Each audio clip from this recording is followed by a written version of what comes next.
Hello friends, welcome back to my YouTube channel. చాలా రోజుల నుంచి ఒక టెంపుల్కి వెళ్దాం అనుకుంటున్నా. ఇప్పటికి వీలైంది. అదే తాటిపర్తి అపర్ణాదేవి టెంపుల్. సో ఈ టెంపుల్ కాకినాడ నుంచి ఒక 26 కిలోమీటర్స్ ఉంది. సో నేను ఒక బైక్ రెంట్ తీసుకున్నా. సో ఆ టెంపుల్కి వెళ్తున్నా. సో నాతో పాటే మీరు కూడా ఆ టెంపుల్ డీటెయిల్స్ అన్ని చూసేయండి. ఫ్రెండ్స్, స్టార్ట్ అయ్యాను తాటిపర్తికి. సో ఇది వచ్చేసి కాకినాడ నుంచి ఒక 26 కిలోమీటర్ల డిస్టెన్స్ ఉంది. అట్లాగే అన్నవరం టెంపుల్ నుంచి 20 కిలోమీటర్ల దూరం ఉంటుంది. అంటే కాకినాడకి అన్నవరంకి మిడిల్లో ఈ టెంపుల్ ఉంటుంది. పిఠాపురం దాటిన తర్వాత ఈ టెంపుల్ వస్తుంది. మెయిన్ రోడ్ నుంచి ఒక 3 కిలోమీటర్స్ లోపలికి వెళ్ళాల్సి ఉంటుంది. వచ్చేసాను తాటిపర్తి. ఇక్కడ నుంచి ఊళ్ళోకి ఒక 3 కిలోమీటర్లు వెళ్ళాలి. ఇదిగో ఇది టెంపుల్ ఎంట్రన్స్లోనే మనకు పెద్ద కోనేరు ఒకటి కనిపిస్తుంది. ఈ కోనేరు మధ్యలో అపర్ణాదేవి విగ్రహం ఒకటి ఉంది. అట్లాగే శివుడిది కూడా విగ్రహం ఒకటి ఉంది. అమ్మవారు తపస్సు చేసుకున్నట్టు శివుడేమో అమ్మవారికి ప్రత్యక్షమయ్యి వరం ఇస్తున్నట్టుగా విగ్రహం భలే పెట్టారు లేక్ మధ్యలో.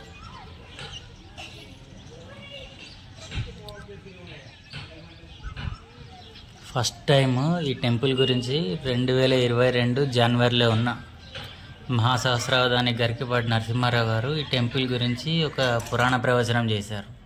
అప్పుడు విని అప్పటి నుంచి ఈ టెంపుల్కి వెళ్ళాలనుకున్నా. 2025కి నాకు పాసిబుల్ అయింది.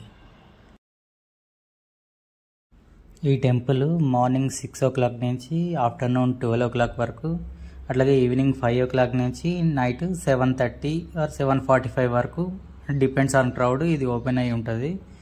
సో ఈ టెంపుల్ చూడాలనుకునే వాళ్ళు ఆ టైమింగ్స్ని బట్టి రావాల్సి ఉంటుంది.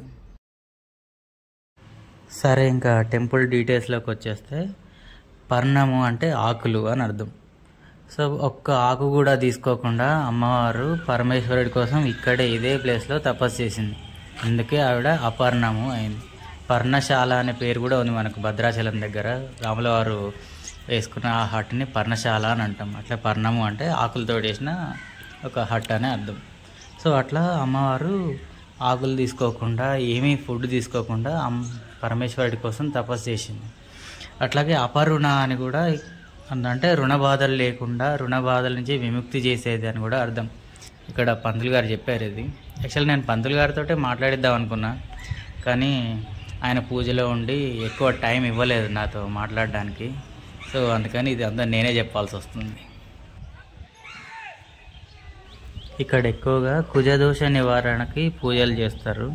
ప్రతి మంగళవారం మార్నింగ్స్ 6 o'clock నుంచి 11 o'clock వరకు కుజదోష నివారణ పూజలు జరుగుతాయి. అట్లాగే ప్రతి శుక్రవారం రాహు దోషానికి, కేతు దోషానికి సంబంధించిన పూజలు కూడా జరుగుతాయి. ఇవి కూడా మార్నింగ్ 7 o'clock నుంచి 11 o'clock వరకు జరుగుతాయి. అది కూడా ఫ్రైడే మాత్రమే. సో మంగళవారం కానీ శుక్రవారం కానీ అమ్మవారి దర్శనానికి వస్తే కొంచెం క్రౌడ్ హెవీగా ఉంటుంది. ఎందుకంటే పూజలకు వచ్చేవాళ్ళు చాలామంది ఉంటారు. సో ఇంకా ఆ తర్వాత ప్రతి పౌర్ణమికి అమ్మవారికి అభిషేకం చేస్తారు. అప్పుడే అమ్మవారి నిజరూప దర్శనం చేసుకోవచ్చు. అంటే పౌర్ణమికి మాత్రమే మొత్తం అలంకరణ అంతా తీసేసి అభిషేకం చేయడం జరుగుతుంది. అంటే నెలకు 2 సార్లు మాత్రమే నిజరూప దర్శనం ఉంటుంది. దసరాకి కూడా శరన్నవరాత్రి ఉత్సవాలు ఇక్కడ చాలా ఘనంగా జరుగుతాయి. అట్లాగే అమ్మవారికి, నాగేశ్వర స్వామి వారికి ఫాల్గుణ మాసంలో శుక్లపక్ష పంచమి రోజున కళ్యాణం జరుగుతుంది. ఆ తర్వాత 6 రోజుల పాటు బ్రహ్మోత్సవాలు జరుగుతాయి. తెప్పోత్సవం కూడా నిర్వహిస్తారు. ఇదిగో ఇదే అమ్మవారి తెప్పోత్సవానికి వాడే రథం. ఇంకా ఈ టెంపుల్లో అమ్మవారితో పాటు నాగేశ్వర స్వామి, వినాయకుడు, అట్లాగే సూర్య దేవాలయము, చాలా తక్కువగా కనిపించే హయగ్రీవ దేవాలయం కూడా ఉంది. హయగ్రీవ దేవాలయాలు చాలా తక్కువగా ఉంటాయి, చాలా అరుదుగా ఉంటాయి, కానీ ఈ టెంపుల్లో చూశాను నేను. ఇంకా ఈ టెంపుల్ పక్కనే మార్కండేయ సహిత భద్రావతి భావన ఋషి టెంపుల్ కూడా ఉంది.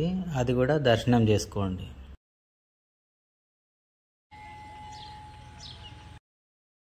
ఇంకా ఫైనల్గా తాటిపర్తి ఊళ్ళోంచి మొత్తం మెయిన్ రోడ్ మీకు వచ్చేసిన తర్వాత టువర్డ్స్ అన్నవరం వెళ్ళే రూట్లో ఇది ఒక అమ్మవారి విగ్రహం ఉంది.